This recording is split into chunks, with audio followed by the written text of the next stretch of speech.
Well, this is one of those times where I hate being right. I hate saying I told you so. But everything I've been saying was going to happen is happening. Right? You know, you've got protesters that are getting violent attacks on them. I'm speaking specifically to the Boulder, Colorado incident there. You've got terrorism, homegrown and domestic, that's come to the United States is happening, right? So if you've been following my channel for the last 6 months, you know, we were giving you intel that was coming out of Sarah Adams, who was a CIA targeter. This guy doesn't want to get out of the road. Okay. Idiot. Man, what if I told you guys about being don't become a road pizza? Don't become a road pizza. Right?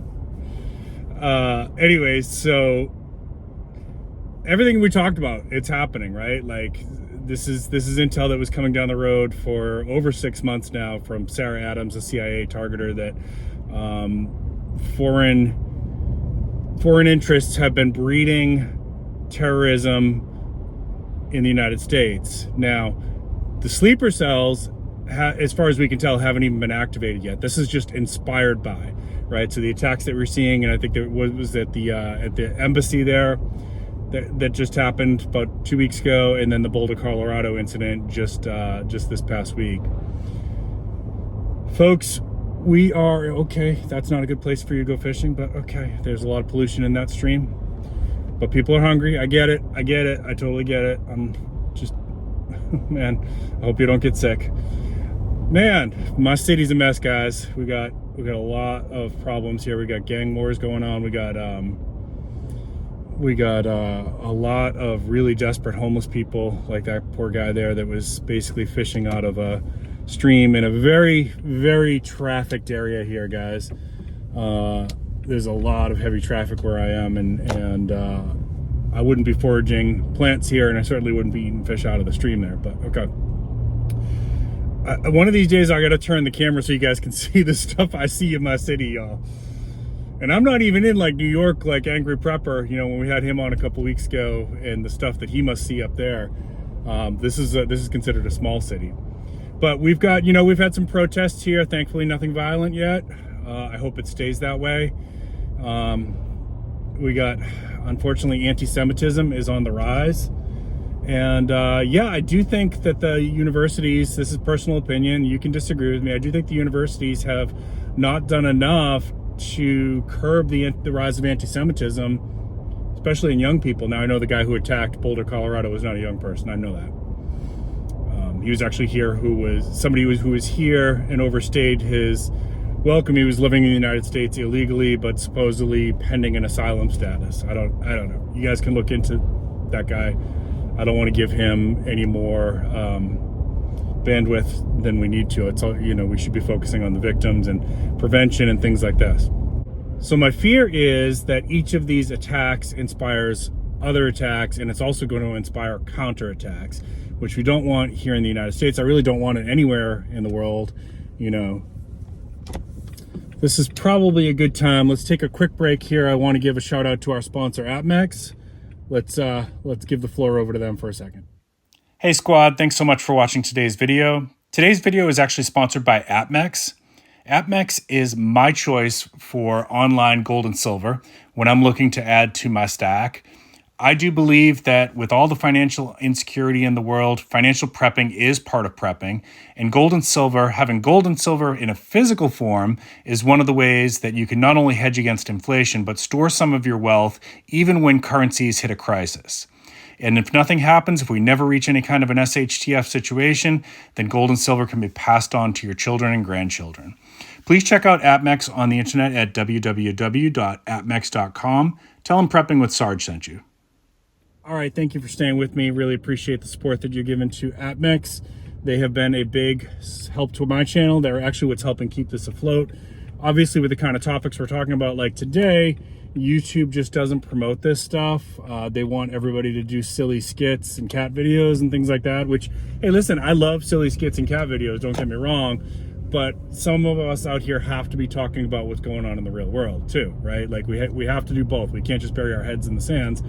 But I'm not disrespecting channels that do that. I actually need that too. I need that mental health break, and there's a lot of channels that I watch that do comedy.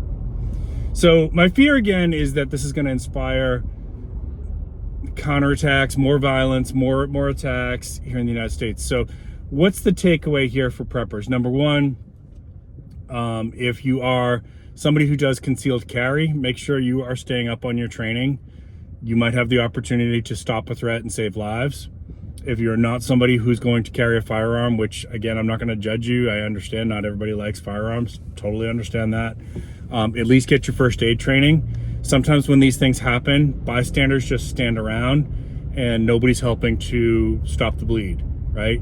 You need to know how to do CPR and you need to know how to stop the bleed at minimum. I don't expect everybody here to go and take paramedic classes, right? But you gotta know some basic first aid skills. And if you don't, the really good courses will teach you how to improvise bandages too, right? Because a lot of people are not going to carry a first aid kit around with them. I don't always have first aid supplies with me. Even when I'm hiking, I don't always have like a really comprehensive kit. I might have like a boo-boo kit or whatever. But you need to know how to at least improvise bandages. You need to know how to do CPR.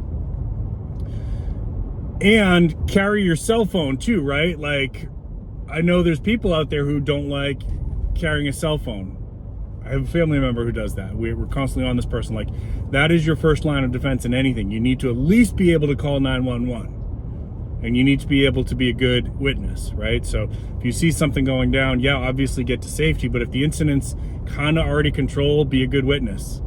You know, try to get identifying features, right? So if you're looking at this video right now, what would you say, you know, if you close your eyes right now and you had to give a police report, what would you say as a description of me? Hopefully you would say he's wearing a red tropical shirt, bald, white male, average height. Well, you might not be able to tell that from the video. Slightly overweight, right? And wearing like wraparound Oakleys, okay?